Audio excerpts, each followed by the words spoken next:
নমস্কার বন্ধুরা, হেসেল বনলক্ষ্মীতে আপনাদের সকলকে স্বাগত। আজ আমি এক বেগুনের রেসিপি বানাবো, কিন্তু খুব সামান্য উপকরণ দিয়ে বানাবো।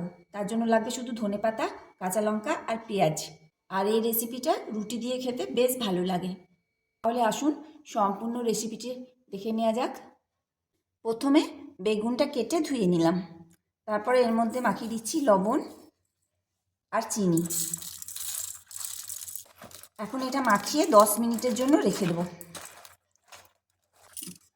10 মিনিট হয়ে গেল। এখন কড়াই সর্ষে তেল দিয়ে বেগুনগুলো ভেজে নিচ্ছি। ঢাকা দিয়ে দিয়ে রাখবো, তাহলে বেগুনটা তাড়াতাড়ি ভাজা হয়ে যাবে। উল্টে পাল্টে বেগুনগুলো বেশ ভালো করে ভেজে নেবো।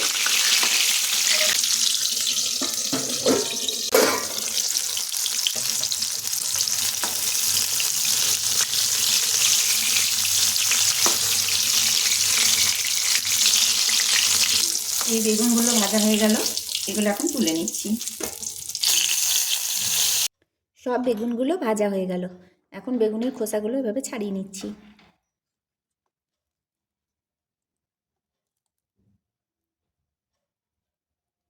আসলে বেগুন ভাজা গরম গরমই খেতে ভালো লাগে।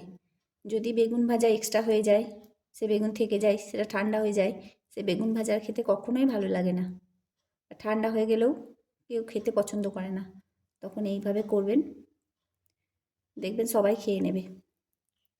আর এই রেসিপিটা রুটির সাথে ভালো লাগে, ভাত দিয়েও খাওয়া যাবে।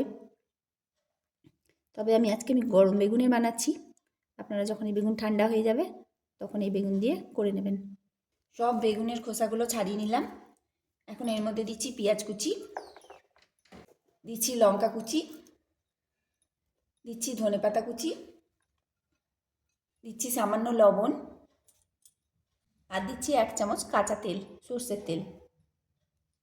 যারা বেগুন পোড়া খেতে ভালোবাসেন না, তারাও এইভাবে খেয়ে দেখতে পারেন। কারণ বেগুন পোড়ার মধ্যে একটা পোড়া পোড়া গন্ধ থেকে যায়, কিন্তু এটার মধ্যে তো সেটা থাকে না।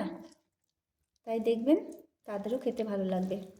আর আমার এই রেসিপিটা যদি আপনাদের ভালো লাগে, তাহলে প্লিজ একটা লাইক করবেন, আর কেমন লাগলো তা কমেন্ট করে জানাবেন। আর যে সমস্ত নতুন বন্ধুরা আমার এই রেসিপি দেখছেন, তারা চ্যানেলটিকে একটু সাবস্ক্রাইব করে দেবেন। পাশে থাকা বেল আইকন অবশ্যই প্রেস করবেন, যাতে আমার নতুন নতুন ভিডিও আপনাদের মোবাইলে আগে পৌঁছায়। আর আমি যে আজকে রেসিপিটা বানালাম, এটা খুবই সাধারণ একটা রেসিপি। এখন এই বেগুনের রেসিপিটা আমি রুটির সাথে পরিবেশন করব। সমস্ত রেসিপিটি দেখার জন্য হেসেল বনলক্ষ্মীর তরফ থেকে অসংখ্য ধন্যবাদ।